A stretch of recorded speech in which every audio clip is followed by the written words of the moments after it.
I managed a small building in the northeast part of the city for about 6 years. This was a while ago now. I left that job for reasons that had nothing to do with what I'm about to describe, but the memory of it has outlasted almost everything else from that period of my life, and I've never really known what to do with it. The building was 4 floors, 16 units, brick from the 70s with the kind of plumbing that announced itself whenever anyone showered.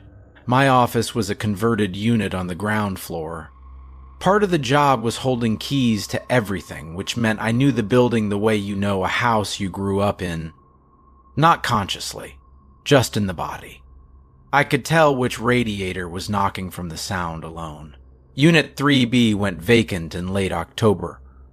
The previous tenant, an older man named Petrosian, had moved to be closer to his daughter. Quiet tenant, paid early, kept the place immaculate. When I did the walkthrough after he left, the unit was so clean it felt staged. Carpet still had the lines from the vacuum. I remember thinking it would rent fast. It did not rent fast. That's relevant, but not in the way it sounds. The market was just slow that winter. The first call came from 2B, the unit directly below. A woman named Dana, a nurse who worked rotating shifts. She called the office line a little after 7 in the morning, which meant she'd come off a night shift. She wanted to know who was in 3B, because the smoke detector up there had been going off. Not a steady alarm. The intermittent chirp, the one a detector makes when the battery is dying. She said it had started around 3 in the morning and she'd lain awake listening to it through the ceiling. I told her 3B was vacant. She said that didn't make sense, because a vacant unit's detector going off would mean nobody was there to deal with it. And she was right. That was exactly what it meant. I told her I'd take care of it. I went up around 9, let myself in. The unit was the same as I'd left it. Clean, empty, cold the way unheated units get. I stood in the living room and waited for the chirp. Nothing. I checked the detector in the hallway and the one in the bedroom. Both were hardwired units with battery backups, the kind that are wired into the building's electrical so they don't generally die quietly. I pressed the test buttons. Both worked. Both had backup batteries that read full on the little indicator. So I figured Dana had heard something else. Sound does strange things in old buildings.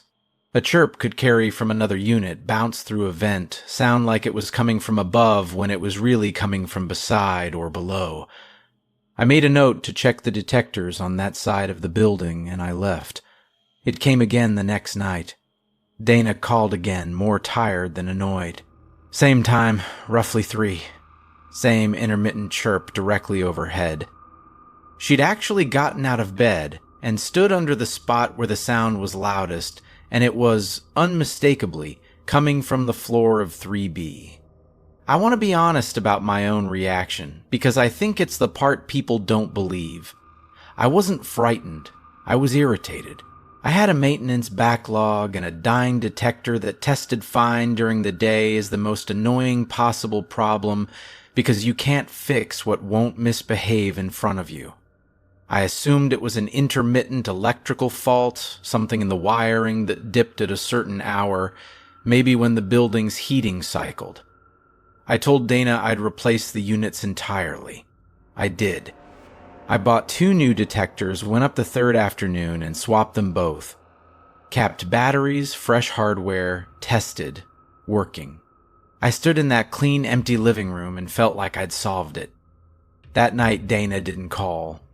I assumed it was done. She called the morning after. The chirp had come back. New detectors, same time, same place. This is where I started going up at night. The first night I went up around 2:30 and sat on the floor of 3B in the dark with a flashlight and a thermos. I felt slightly ridiculous. The unit was very cold and very quiet, and I could hear the building doing its building things, the heat ticking, a car somewhere outside, the low hum that every occupied structure has, even when you think it's silent. Around 3, nothing happened. No chirp. I sat until 4 and went back down and slept badly. Second night, same thing. I sat, I waited, nothing.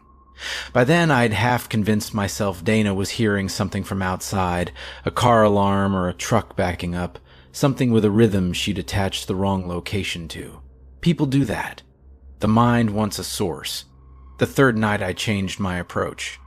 Instead of sitting in 3B, I went down to 2B. Dana let me in, made coffee, and we sat in her living room under the spot. She was calm about it in the way people get calm about a thing that's been bothering them for a week. Past the alarm and into a kind of grim curiosity, we talked quietly, and at about 3:10, I heard it. It was exactly what she described. The chirp of a dying detector, intermittent, maybe one every 40 seconds. And it was coming from directly above us. From the floor of an empty unit where I had personally installed 2 brand new detectors 3 days earlier. I went up. Dana stayed, I think because she didn't want to. I let myself into 3B and the chirping was happening, clearly now, from inside the unit. I followed it. It wasn't coming from either detector. It was coming from the bedroom closet. I opened the closet. It was empty. Petrosian had taken everything. Bare shelf, bare rod, bare floor. And the sound was in there, and as I stood in the closet doorway with my flashlight, it stopped. Mid-cycle. Not faded. Stopped.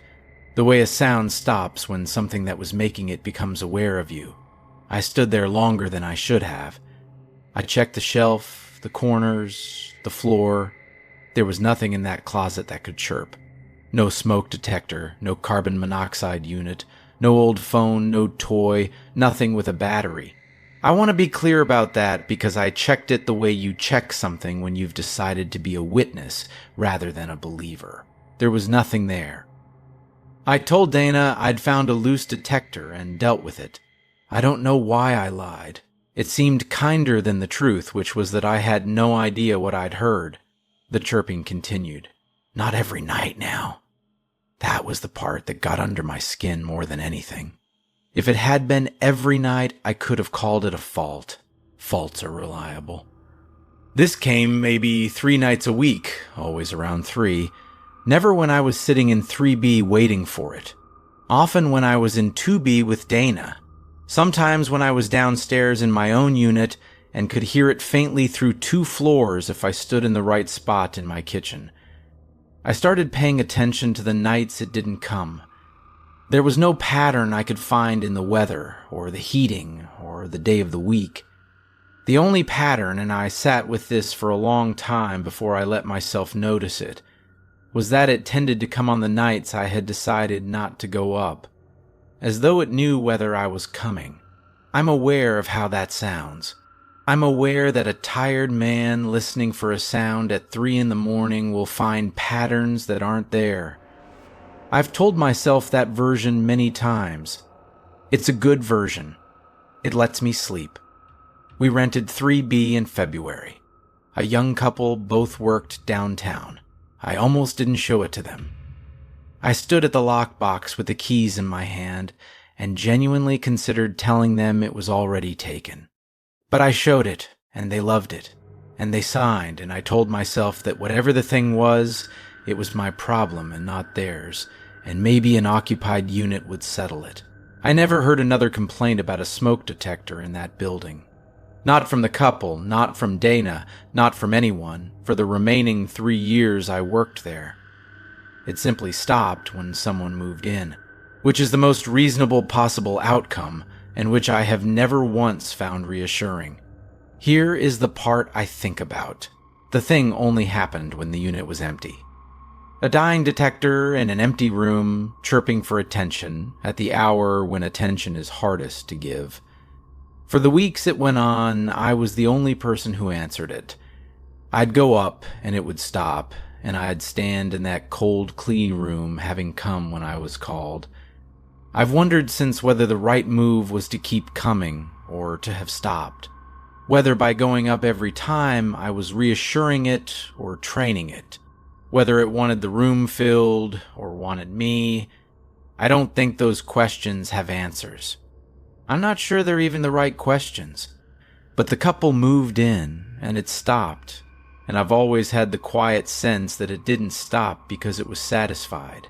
It stopped because it got what it was waiting for, and it was no longer alone in there. I still wake up sometimes a little after 3. Not often. I lie there in a different city, in a building that doesn't knock or tick, and I listen for nothing in particular, out of a habit I never managed to break. And on the worst nights, in that first blurred second before I'm fully awake, I'm not listening for the sound at all. I'm waiting to be called.